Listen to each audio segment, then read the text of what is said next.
All right, Sam, let's go tight end. Who's the best tight end in the NFL? We're on pace for a 3-hour show. We got this. We're back, baby. Well, some of them, I think there's a lot less discussion than others. Yeah. So with the decline in Travis Kelce, I think the best tight end in the NFL now is pretty inarguably George Kittle. I agree. I'm also going George Kittle. I think there was a point where there was a healthy debate between Travis Kelce and George Kittle, and you could say, well, Kittle's run blocking and he plays more in line and Kelce gets fed.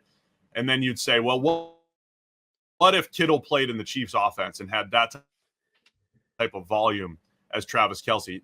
We would see some special numbers from Kittle. The fact that he's a part of a well-rounded offense where they're going to spread the ball around, I think that's always going to hurt Kittle's production. But at the same time, his versatility as a run blocker and a guy that you could move around, because you just see those games like when George Kittle takes over, good luck, but he's had to share with Debo, with Ayuk, with McCaffrey. But when he takes over, it's as good as any tight end in the NFL. So I agree, it's Kittle.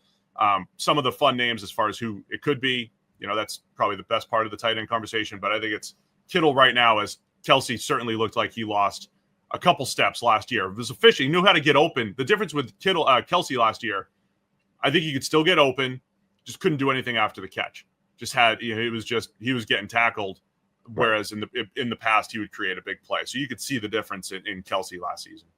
Yeah, and look, you can't put Brock Bowers as the best tight end in the NFL over George Kittle unless you say, I don't care about run blocking at all, right? Because the difference between the two of them in that regard is absurd. Now, they're going to use Brock Bowers in a different way, but he can't do any of the blocks that George Kittle can do. And Kittle is one of the best blocking tight ends in the NFL. If that's all he did, we're having blocking tight ends, right? The value that the NFL places on those guys is crazy. I mean, look what the contract the Vikings just gave Josh Oliver. When we talk to Zach Robinson, you hear him big up blocking tight ends. Like, those guys value blockers at that position way more than the fantasy football playing world does, than the media does, than the general fans do. Those guys are important. And George Kittle is one of the best blocking tight ends in the NFL. If that's all he did, and he's also one of the best receiving tight ends in the NFL as well. Like, Kittle is the best the way Gronk was the best, right? Where he could, on one play, torch a safety or even a cornerback and, make a 50-yard play or run after the catch or whatever it is. And then on the very next play, come back and pancake a defensive end, right? That's the stuff that Kittle can do. I don't know if there's another tight end in the NFL that can do that anymore. Kelce, was never in that category. Gronk was at his peak. Bowers is certainly not in that category. Laporta would be the closest, maybe, or Mark Andrews, but I don't think either of those guys are as good as Kittle at either aspect, really. If you're going to debate Bowers and Kittle, look, it's 1 year. Bowers had all the volume, broke the tight end reception record. He averaged 10.7 yards per catch, Bowers, which is fine. Kittle, for his career, has averaged 13.7 yards per catch. That is a receiver number at tight end. That's not just one season, but 15.7 2 years ago, 14.2 last year. Those are receiver numbers, yards per reception, that Kittle has averaged. Jamar Chase has averaged the same, 13.7 for his career. So that's how good Kittle has been. So that's why I think if you took Kittle and put him into a high volume passing offense, or put him into Brock Bowers' situation with the Raiders where they had Jacoby Myers to throw to and that was it, or put him in Kelce's role, yeah, he'd catch 115, 120 balls, but maybe for a little bit more, big time plays down the field. So look, I think Bowers is the guy that if we're saying who's going to be on this list in the future, Bowers has to have his name there. I love Brock Bowers, but George Kittle has been special and I almost underrated because Kelce's had better numbers and he's not as good as Gronk in Gronk's prime, right? So as far as that dual threat tight end, Gronk, I think, was always better than Kittle. I don't think he's reached Gronk's prime, but Kittle's been the best dual threat tight end since Gronk retired. And if you would put him in a high volume offense, I think you'd see crazy numbers. All right, that's enough of that, Steve. Over 50% of the people listening to this are not subscribed right now. So click that button and then we can get back to whatever it is Steve's telling you about. Yeah, and some of those sort of numbers are, they're offense dependent, obviously, right? With Shanahan and with having better quarterback play.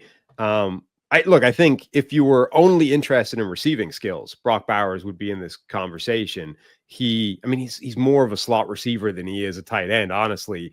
But if you're looking for the best tight end in the NFL, the blocking is a huge separator. Even if you would say Brock Bowers and Kittle, they're different receiving style players, but let's call them equal, right? Even if you were willing to say that, Kittle is one of the best blockers in the NFL, a tight end, and Brock Bowers is not, right? So that it's a massive separator between the two of them.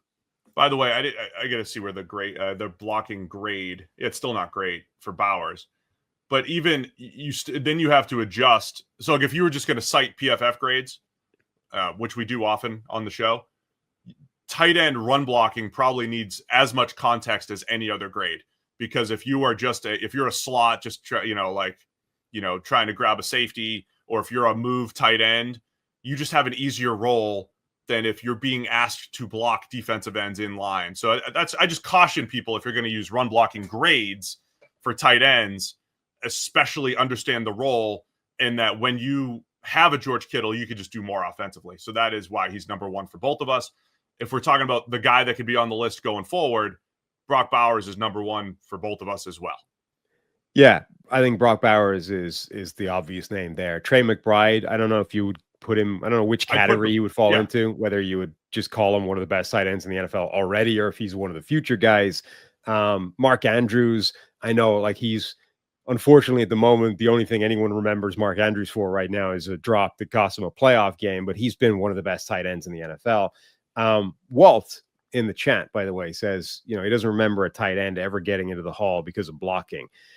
When Rob Gronkowski goes into the Hall of Fame as a tight end, blocking is going to be front and center in terms of his case. Now, obviously, he's got a Hall of Fame case anyway, just from his receiving numbers and touchdowns and yada, yada. But Gronk himself has said, like, I want to be remembered for the blocks, right? I don't care about these runs and the catches and the touchdowns. Like, I want to see my highlight blocks. That's the thing that I took the most pleasure in. And when you hear people making his case, like the journalists that make the case for these players in the Hall of Fame, people are absolutely going to use Gronk's blocking as a differentiator. Like, that is what made him special as opposed to just productive. Belichick will say the same. Like, if Belichick does the induction speech, he'll be like, yeah, he had some great catches, but did you see him block? Did you see what we could do with him offensively as a blocker? When you mentioned Trey McBride, like, where does he go on the list? I said a future number one, like a year from now, if Kittle regresses a little bit, McBride if he has another great year, he's in the conversation, right? He'll be battling Brock Bowers for the number one spot as soon as Kittle declines. So yeah, I think Trey McBride absolutely deserves a mention. Thanks for watching all the way to the end of our video. For more great content, click here to subscribe and here to watch another video. We'll see you again soon.